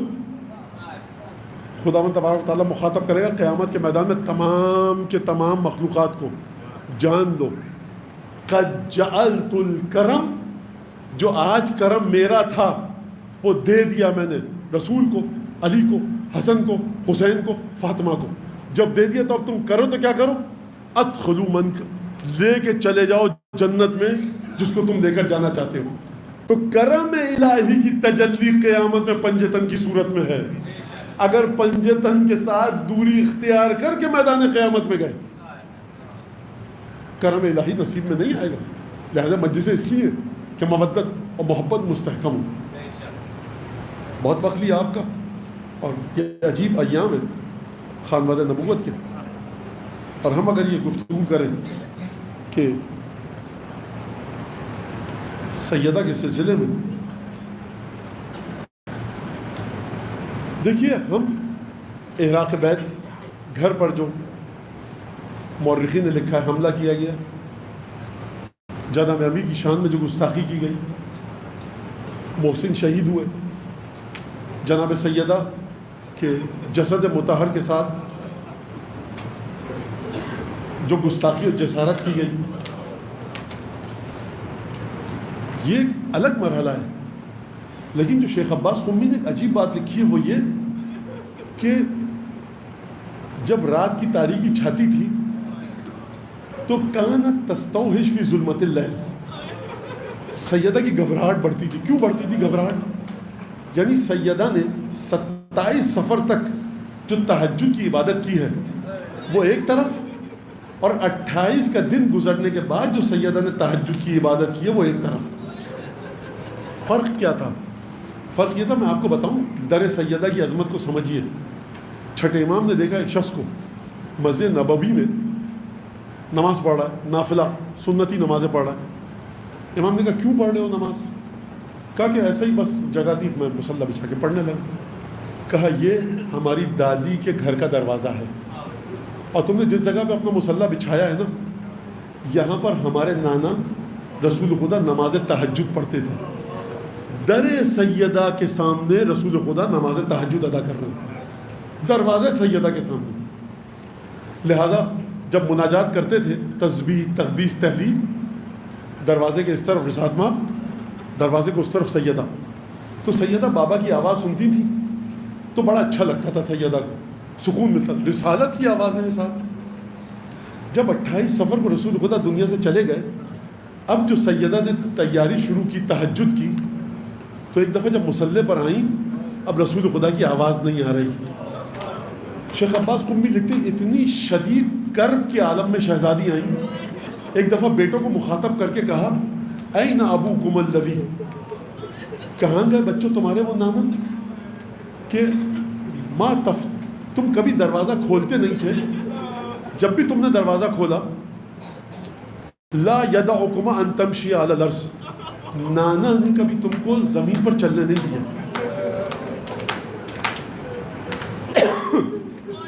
نبی کریم ایک دفعہ گلی میں کوچے میں آ رہے ہیں، شک ہے مجھے اب امام مجتبیٰ یا سید الشہداء، ان دونوں نواسوں میں سے ایک نواسہ آ رہا تھا. امام حسین علیہ السلام تشریف لا رہے تھے. بخدا وہ دل کبھی بھی شقی نہیں ہو سکتا جس کے دل میں حسنین کی محبت اور حسنین کے دشمنوں سے نفرت ہو. وہ دل کبھی بدبخت نہیں ہو سکتا جس کے دل میں مودت فاطمہ ہو اور فاطمہ کے دشمنوں سے نفرت ہو. کسی بھی فرقے کا ہو وہ کبھی شقی نہیں ہو سکتا. دیکھا حسین آ رہے ہیں، آگے بڑھے. کامل الزیارات کی روایت ہے، اپنا دایاں ہاتھ پشت گردن پر رکھا اور بایاں ہاتھ ووضع یدہ الاخری تحت ذقنہ، مولا حسین کی ٹھڈی کے نیچے رکھا. 4 برس کا نواسا ہے، اور اپنے لبوں کو امام حسین کے ہونٹوں پر رکھ کر بوسا دیا اور خوب اچھی طرح سے سونگھا حسین کو. یہ سب مناظر دیکھتی نہیں سیدہ. یہ کسی روایت میں آپ کو نہیں ملے گا کہ رسالت مآب نے حسن حسین کو دیکھا ہو مدینے کی گلیوں میں پیدل چل رہے ہوں، آگے بڑھ کر نہ اٹھایا ہو. رسول خدا راضی نہیں تھے کہ یہ بچے قدم زمین پر رکھیں. جب دروازے پر حملہ ہوا ہوگا یہ جو جگر گوشہ ہے رسول ہیں، دل پر کیا گزری ہوگی؟ پس ایک دفعہ کانت تستوحش فی ظلمت اللیل، سیدہ رات کی تاریکی میں گھبراتی تھی اور بچوں کو مخاطب کر کے کہتی تھی کہاں گئے تمہارے نانا جنہوں نے کبھی تم کو زمین پر چلنے نہیں دیا، کبھی اپنے کاندھے پر سوار کرتے تھے، کبھی آغوش میں اٹھاتے تھے، زبان چساتے تھے۔ سیدہ یہ بچوں سے گفتگو کرتی تھی، لیکن کس انداز میں؟ تہجد کی عبادتیں بھی جاری، گھر کے کام بھی تسلسل کے ساتھ چل رہے۔ سیدہ یا آپ راتوں کو رویا کیجئے یا دن کو، جب مدینے کے بزرگوں نے یہ پیغام دیا تو جناب امیر کے دل پر چھری چل گئی ہو۔ صبح کو چلی جاتی تھی، بقی میں گریا کرتی تھی اور عصر کے وقت جناب امیر لے کر آتے تھے۔ دن گزرتے گئے، ایک دفعہ سیدہ نے جناب امیر کو بلا کر وصیتیں کرنا شروع کی۔ دیکھیے بڑا مشکل ہے، سیدہ کے پاس آ کر بیٹھے جناب امیر کی طرف دیکھا، سیدہ نے گریا شروع کیا۔ جناب امیر کیا سمجھ سکتے تھے؟ یہی کہ شاید کوئی درد ہے، کوئی تکلیف ہے۔ کما یبکی کہ یا سیدتی، میری آقازادی شہزادی آپ گریا کیوں فرما رہی ہیں؟ جس ہستی سے جناب امیر یہ کہیں کہ اے میری شہزادی آپ گریا کیوں کر رہی ہیں، جناب امیر نے جانتے ہیں کیا جواب دیا؟ لما تلقى بعدی ابا الحسن، اے علی میرے بعد جو اس مدینے میں آپ کے ساتھ سلوک کیا جائے گا نا، اس کو یاد کر کے میں گریا کر رہی ہوں۔ عجیب مرحلہ۔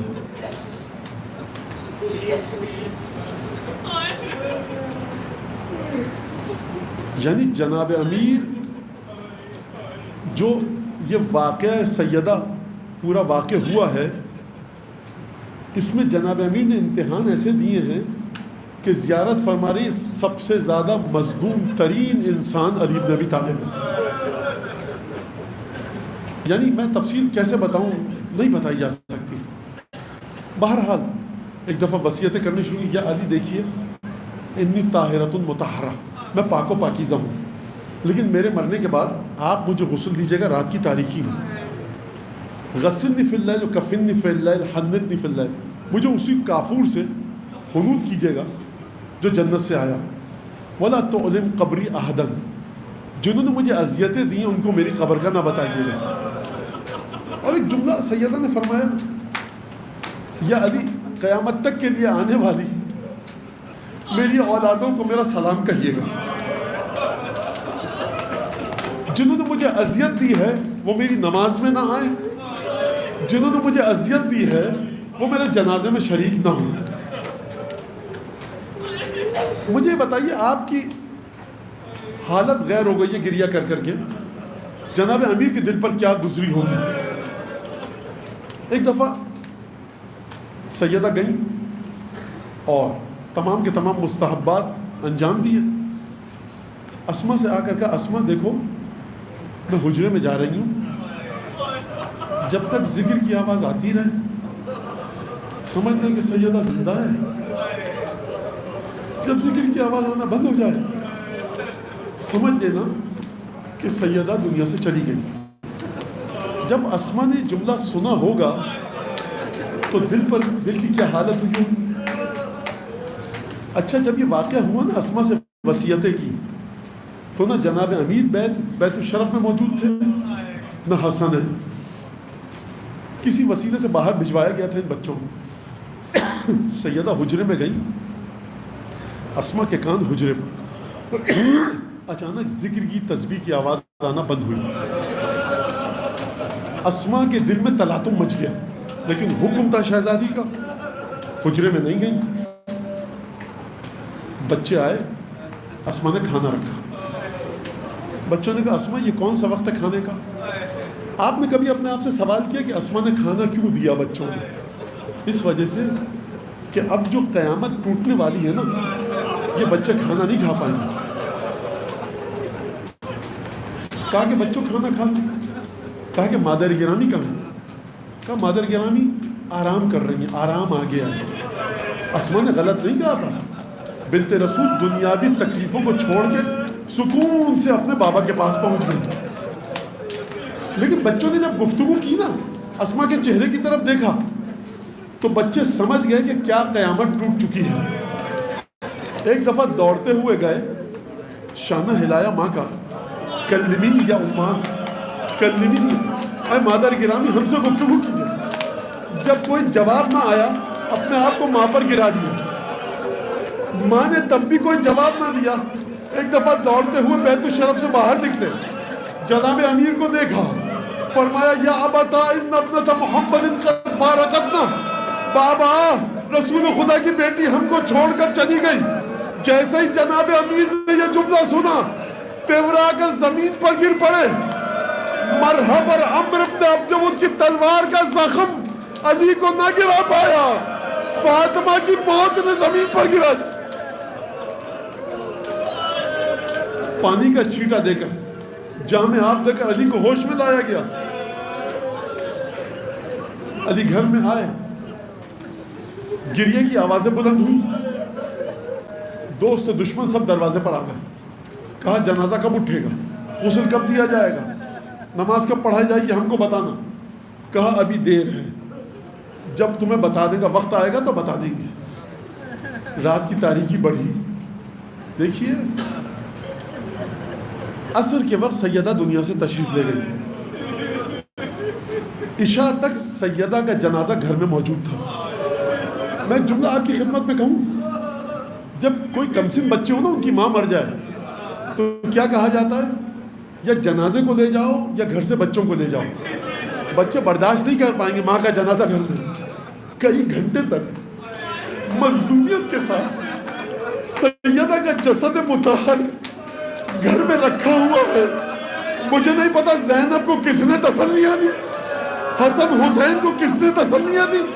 ابھی نانا کا غم بچے بھولے نہیں ہیں کہ ماں کا داغ دل پر لگا. رات کی تاریکی داخل ہوئی. علی نے دھیرے دھیرے غسل دینا شروع کیا. کفن دیا، بہشتی کافور سے ہنود دیا. جب کفن دے چکے تو مختصر پر جسد کو رکھا. بہار الانوار کے الفاظ ہیں، بچوں کو آواز دی، حسن حسین زینب آؤ، تزودوا بأمکم. یہ تزودوا بأمکم کا مطلب آپ جانتے ہیں کیا ہے؟ اس کا مطلب یہ نہیں ہے آخری دیدار کر لو. میں تزودوا کے لفظ دو جملے کہوں آپ سے. بچوں آؤ، جی بھر کے جتنا ماں کو دیکھنا ہے دیکھ لو، اب اس کے بعد دیدار قیامت میں ہوگا. بچے دوڑتے ہوئے آئے. ایک طرف سے حسن نے اپنے آپ کو ماں پر گرایا، ایک طرف سے حسین نے اپنے آپ کو ماں پر گرایا. بچوں نے گریہ کرنا شروع کیا. ہاتف غیبی کی آواز آئی، علی بچوں کو ماں سے جدا کر لو، ملائکہ میں کوہرام مچ چکا ہے. علامہ مجلسی نے روایت لکھی کہ ابھی جناب امیر بچوں کو جدا کرنا چاہتے تھے کہ لقد انت وحنت. ایک دفعہ فاطمہ کے حلق سے ایک چیخ نکلی، وَزَمَّتْهُمَا إِلَى صَدْرِهَا. حسن حسین کو سیدہ نے خوب بھیچ کر اپنے گلے لگایا. اس کا سبب آپ سمجھے کیا ہے؟ اس کا سبب یہ ہے، اگر نانا ہوتے تو تسلی دیتے. علی مرتضیٰ کا جگر پھٹ چکا ہے. ارے علی تسلی کیسے دیں گے؟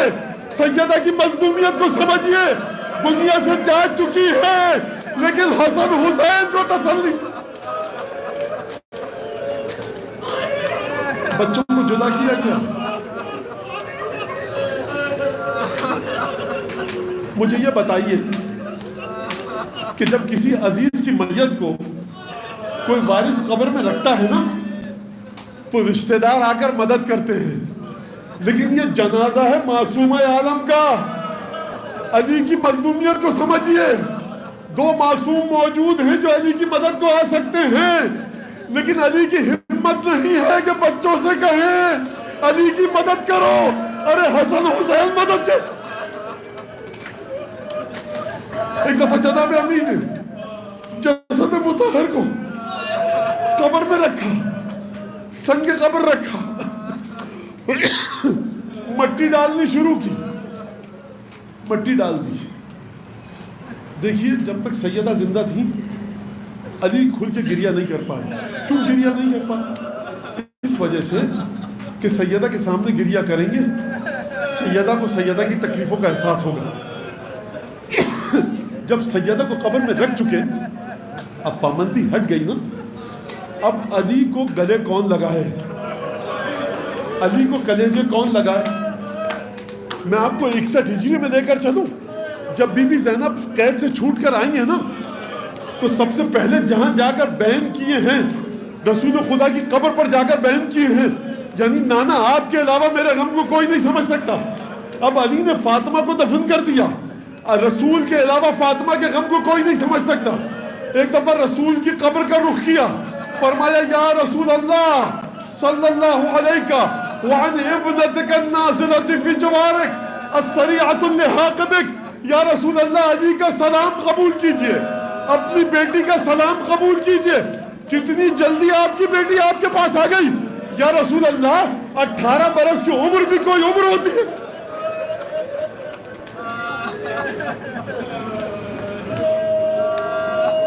وَسَتُنُ أَبْكَ ابْنَتُكَ. یا رسول اللہ آپ کی بیٹی آپ کے پاس آ گئی ہے. اب آپ کی بیٹی ہی آپ کو بتائے گی تَزَافُرُ أُمَّتِكَ عَلَيْهَا. اب آپ کی بیٹی آپ کو بتائے گی کہ آپ کی امت نے کس طرح سے اکٹھے ہو کر آپ کی بیٹی پر ظلم کیا, آپ کی بیٹی کے حق کو غصب کیا. یا رسول اللہ جب تک فاطمہ میرے ساتھ تھی فاطمہ نے مجھے کچھ نہ بتایا.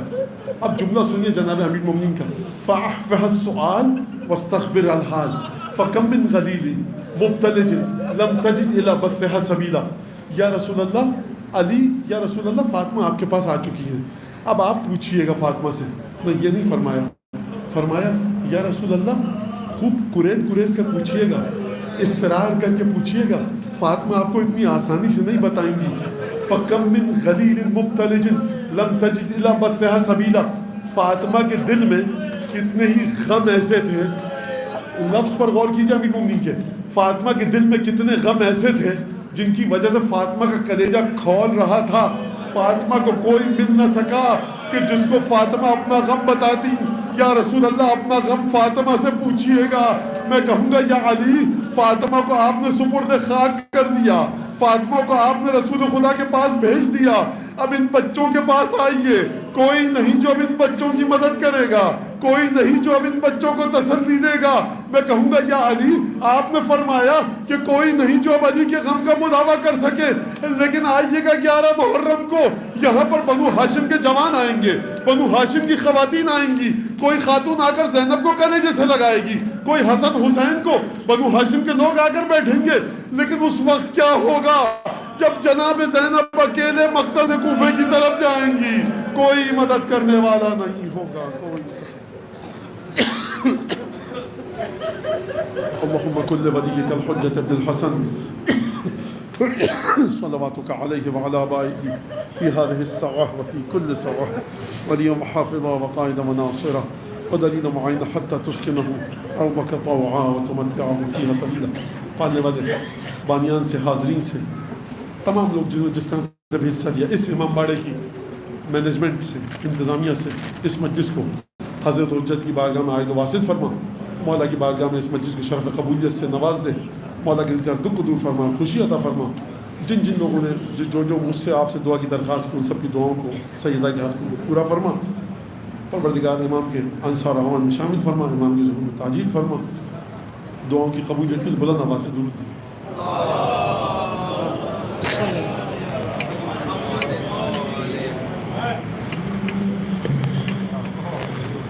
دیکھو مزار